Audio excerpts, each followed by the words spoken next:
What's going on, guys? Alex here with TFL Off-Road, and I have a pretty exciting review for you today because right now I'm sitting on a pretty badass ATV. This is Polaris's Scrambler XP1000S. It's a wide track, long suspension travel, high speed ATV. It's a super fun machine, and in this video we're gonna take it out for a rip in the woods here in Colorado and also show you how we load it up into our Chevy Silverado and transport it to the trail. Let's get right into it. With more than 985 million acres of public land and over 400,000 miles of roads and trails, including open dates and width restrictions, Onyx OffRoad is a must-have app for any motorized enthusiast. Explore with confidence using the most trusted and accurate GPS, satellite, topo trail mapping app. Turn your phone into the best off-road mapping tool for finding open dirt roads and trails, tracking your favorite routes, and adding custom waypoints along the way. Onyx OffRoad uses your phone's GPS when you're off-grid and offline, access full detailed satellite imagery, open trails, and remote campsites, all while out of cell service. Download the app from the App Store, Google Play, or go to onyxmaps.com/offroad-app for a 7-day free trial. All right, so these are the ramps that we use to load pretty much everything into trucks at TFL. We use them for motorcycles, ATVs now, all kinds of stuff. So they're made by Titan, that's the brand, and they have a 600-pound capacity. These are 10-foot arched ramps, and I like the 10-footers because you can get things up into a lifted truck easier. The angle that you're loading it isn't quite as steep, not as scary, so these give you a nice slope all the way down. They meet up with the ground very nicely, kind of a flat surface down there. So we've used these ramps a couple times, and you can see that they do push into the plastic bed rail on the back of the tailgate, and they do leave kind of a nasty imprint there, which some people might not care about, but some people might really care about. A little solution to that is to just take a little piece of cardboard and sandwich it between the ramp and the bed, and that should help just protect the bed a little bit against some of those scratches.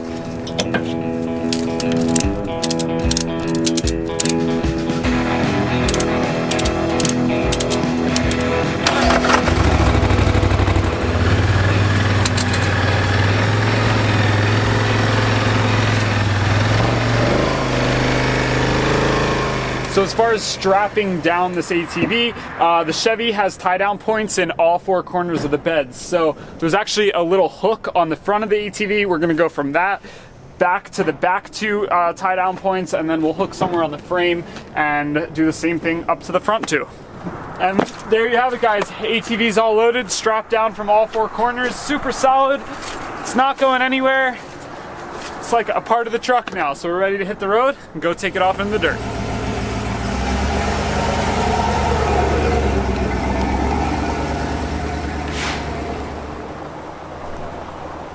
All right, we made it up here to the Ironclad Trail. The start is right over there. First, I gotta get the quad unloaded, and it's basically the same exact process as loading it up into the truck. I'm gonna put my helmet on. I strapped the ramps already. I'm just gonna back it down slowly and cross my fingers and hope for the best.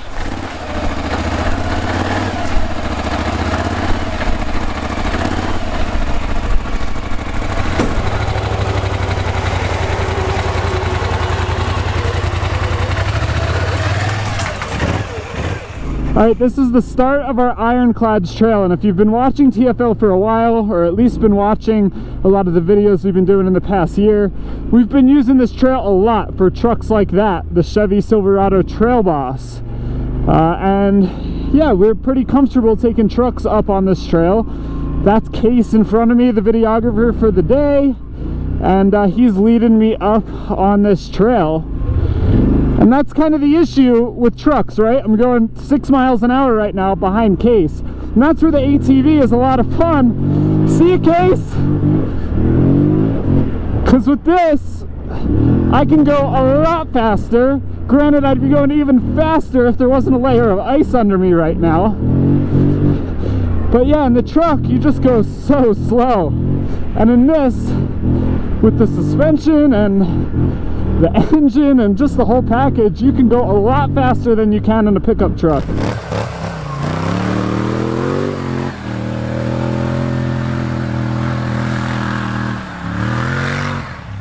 All right, so there you have it, a little taste of what high-speed running is like from the bottom of the trailhead to right here, which is where we normally do our stand-ups. I think I got up here in maybe like 2 minutes, and it normally takes us 5, 6, 7 minutes to get up here in a truck, so pretty capable machine. Like I said, this is the only 55-inch wide long travel suspension ATV on the market, so it's kind of like the Raptor or TRX of the ATV world. If you want that, this is your only option. It's a pretty cool machine, but anyway, let's go talk about the engine and the suspension, which is what makes it so cool. So powering this Scrambler is Polaris's ProStar engine, 952cc parallel twin, 89 horsepower, and that is linked to Polaris's PVT, Polaris Variable Transmission. It's basically a CVT. You can see the shifter over on the other side. You have reverse, high, low, neutral, and park straight up and down. And actually, I wish it was gated. It's a little bit hard to actually know what gear you're in.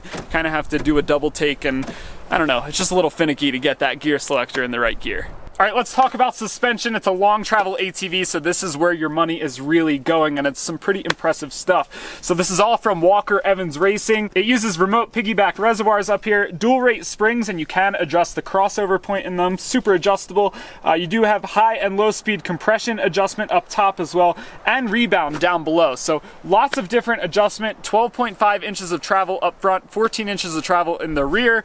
And yeah, if you are ballsy enough to do it, this thing will jump, but it's really heavy and you really have to know what you're doing.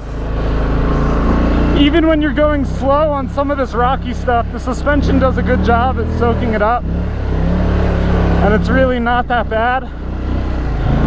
Let's try this little ledge right here.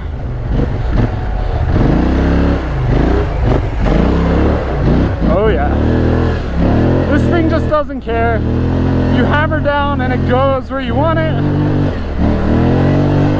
and you really don't have to think about it, even when you don't know what you're doing. It's getting really rocky and it's just soaking it up, and I'm having a blast. As far as wheels and tires, they're square setup, so same size all around on all four corners. I like that. That makes carrying spares a little bit easier. But these are Duro Power Grip tires, 27 inches in diameter, and they use a 12-inch aluminum wheel. And then as far as brakes go, there's a single lever up by your left hand. That's gonna brake all four corners. There's also a hydraulic foot brake down by your right foot, and that is just going to brake the back two wheels. The one thing that's really apparent when you walk up to this ATV is just how big it is. It is huge, 55 inches wide. So when you're looking at it from the front, it has a really mean, aggressive stance. Tons of suspension travel like I talked about, but a full 14.5 inches of ground clearance underneath the machine. So you can like lay under this thing. There's so much space underneath it. The seat is 37 inches up in the air, so a really high seat height. You really have to step up onto this machine and get onto it. And then the handlebars, these are 4 feet in the air. Like if I'm standing down on the ground, these handlebars are up to my chest. These are super high. It's just a crazy big machine, and one that I probably wouldn't want to put little kids on, to be honest. And I know what you're gonna say to that, but this isn't made for kids, and yes, that's true, it's not. But as a kid, when I was like 7 or 8 years old, I used to ride a big Wolverine 500 ATV, and that wasn't meant for kids either, but I was still put on it. So I'm sure the same thing's gonna happen with this. Dad's gonna buy it and throw his son on it because they don't have 2 ATVs. That's just how it goes. All right, so this is a section that we typically call Truth or Dare. And right now, it seems like the whole thing is kind of dare because it's so snowy and icy. But there's Case taking the trail boss up, and he's going pretty slow. Kind of a walking pace, honestly. He's gonna go up the left side. I think the right side's harder, so I'm gonna go up the right side, and I'm gonna take it with a lot more speed.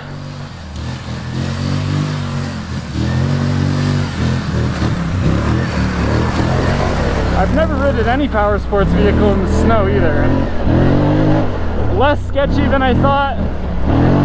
Just about as fun as I thought though. I'm getting a lot more confident drifting this around. And for an 880-pound machine, that's pretty impressive.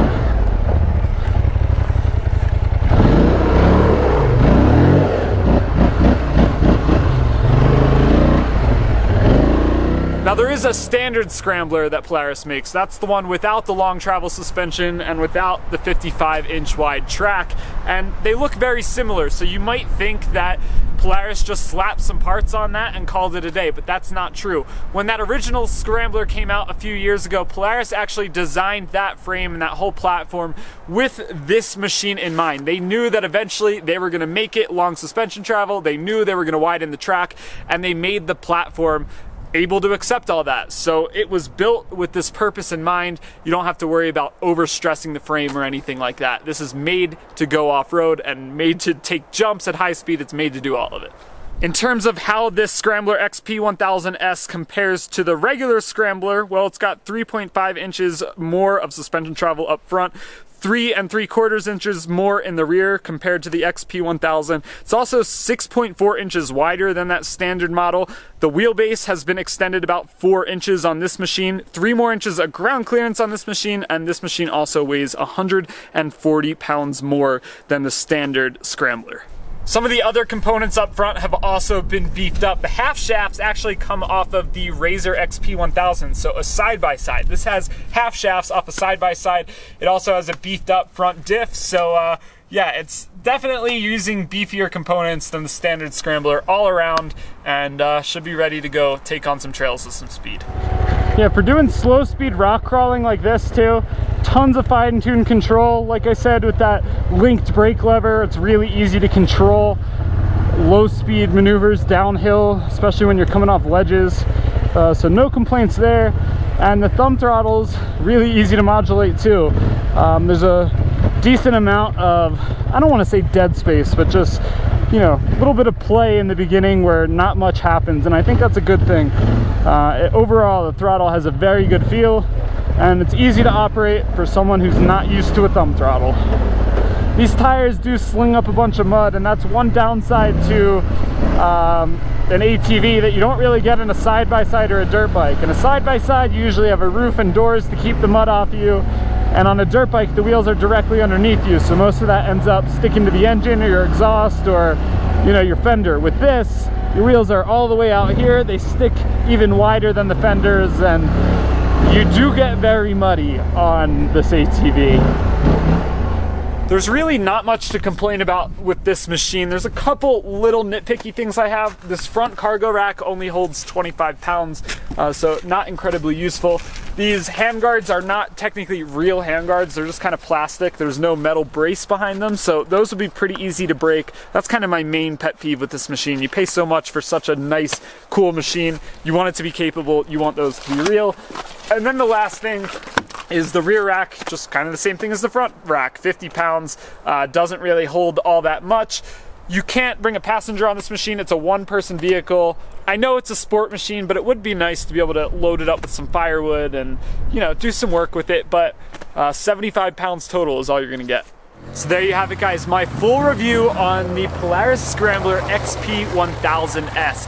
A pretty capable machine with a pretty incapable rider, but I still had a blast out here, and this gets a lot of looks out on the trails. If you're one of those guys that rides down the road in a Raptor and likes the fact that you're in the baddest, widest vehicle on the road, this is kind of that same vibe out here on the trails. Everyone's giving me thumbs up on their skinny little ATVs as they're passing by me. But anyway, super cool machine, lots of fun. It is heavy and it is expensive. $15,000 for this unit right here.